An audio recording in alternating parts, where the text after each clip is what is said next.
Yo, what's up? Thank you for watching this Fuel Fitness video today.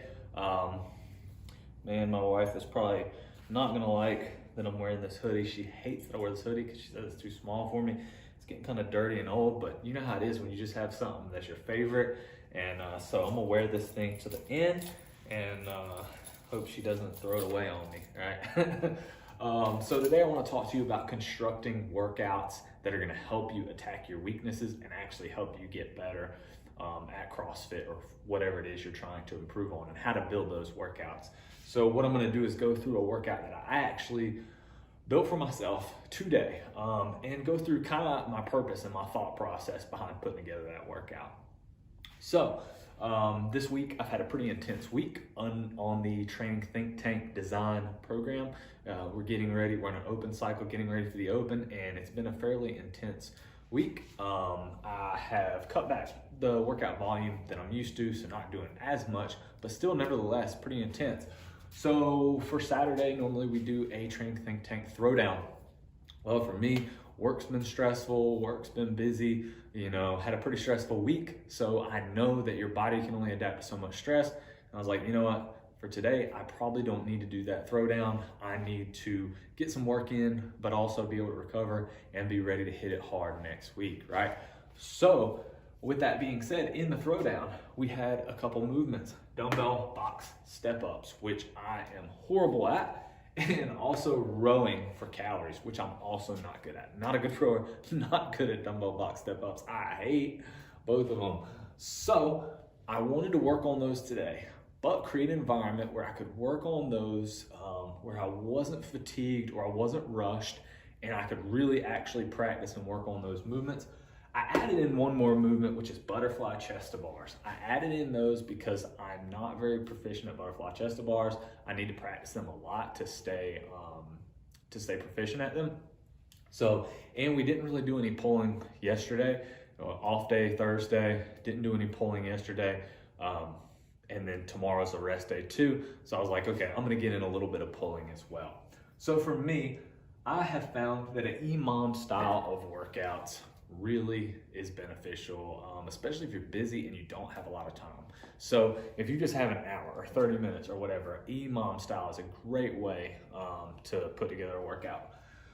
So what I did with this one is I did, on an EMOM style, you do a certain, if you don't know what an EMOM is, you'll do a certain movement every minute on the minute. It doesn't have to be every minute, it could be every 2 minutes, every 3 minutes, every 4 minutes, every 5 minutes. You can do multiple movements within it, but it's just basically a form of interval training. It keeps you on a set interval every single time with basically the same amount of rest.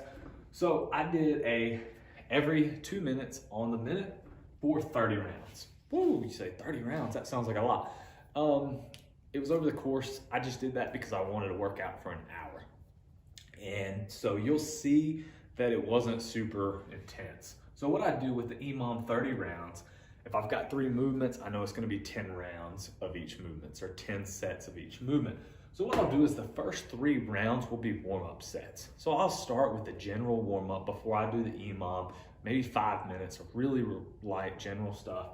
And then I'll go into the EMOM and I'll start getting more specific. So I'll do those movements, or I'll do scaled versions of those movements and progressions to warm me up for those movements, right? For the first 3 rounds. So I'll do for the first 3 sets of each.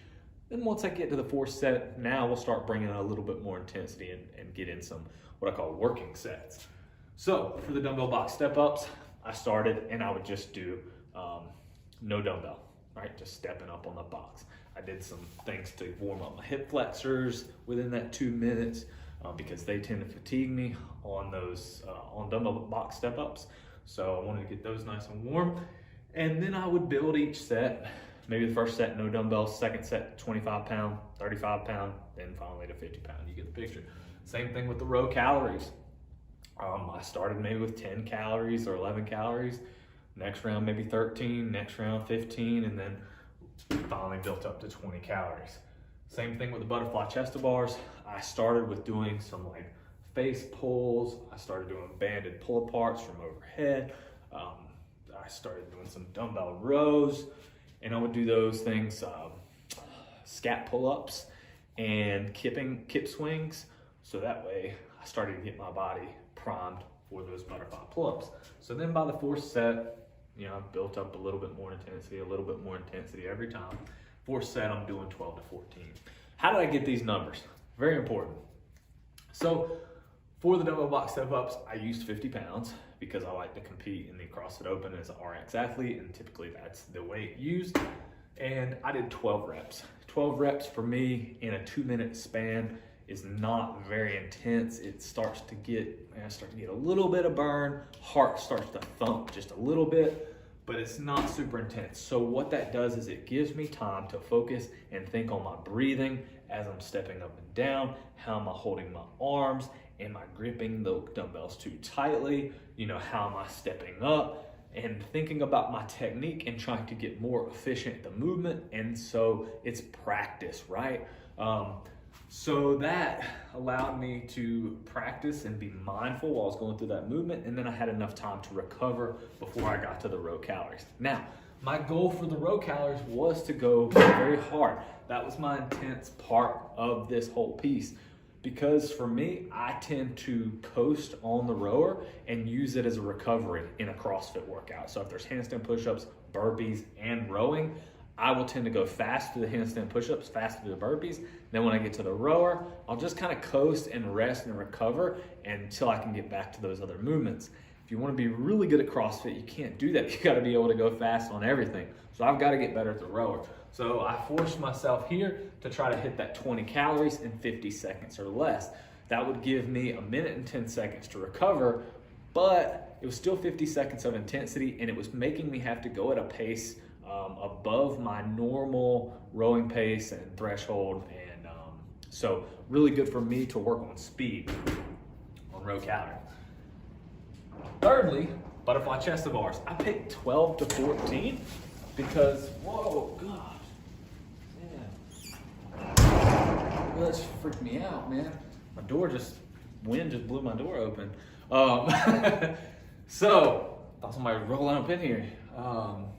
Butterfly chest to bars, I picked 12 to 14 reps because for me, going to, you know, that's like my max set of chest to bars is maybe between 30 and 40. So for me, 12 to 14 isn't super intense.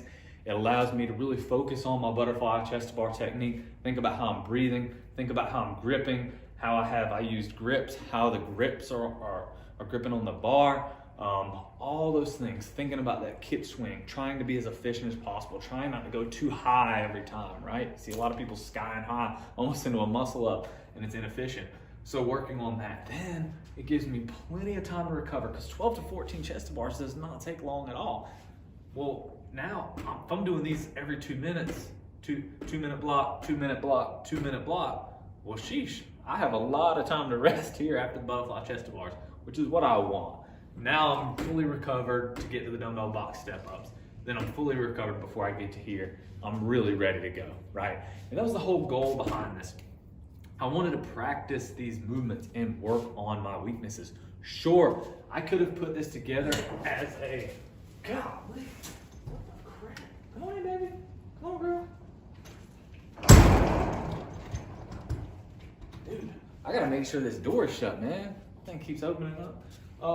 So I could have put this together as, let's do, 8 rounds of 12 dumbbell box step-ups, 20 cal row, 12 chest to bars, done it for time as fast as possible. I would have been laying on the floor, burning, shaking, crying, sweating, whatever. I would have felt like I got an amazing workout and got that rush and that endorphin rush that you get and everybody wants from doing CrossFit. But sometimes that's not the right thing to do. As a CrossFit coach, I have seen athletes leave the class talking about, oh man, I didn't really feel like I got a workout today. And sometimes that's a good thing. You don't want to bring that crazy intensity every single day. You know, trying to do everything and trying to do everything hard, it's just not going to work out. It's hard to recover. So sometimes you do have to practice and build in these practice sessions. So when you're writing up a workout, instead of thinking, okay, how can I just destroy myself and annihilate myself, which sometimes is a good thing, right? We want to build physical toughness, mental toughness, and that's what CrossFit's all about. but it's also about moving well. And I would almost argue that moving well is the most important thing in CrossFit and for your overall health. Or as a competitor, if you want to compete, you've got to be able to move well. So constructing and putting together workouts like this are going to help you build a foundation of strong movements. And it also works on your fitness, because 30 rounds was an hour of my heart rate up, burning fat, the heart pumping, you know, even though some of the time my heart wasn't, you know, maybe my heart rate was around 110, that's good. I mean, then when I did the 20 cal row, maybe it got to thumping pretty hard. But, you know, so what I would say is try to think about your workout, how you're gonna put it together, you know, sometimes to improve on those weaknesses and get better. And if you don't have a lot of time, boom, just put it together just like this. So take some movements, take some of your weaknesses, put them in a workout like that, okay? Try to work on those weaknesses. Let me know if you're not sure how to put it together, you're not sure how many reps, you know, are gonna work for you, let me know. I'll be glad to help you and kind of talk you through it, and help you pick something that's not like too crazy intense, not too easy, right?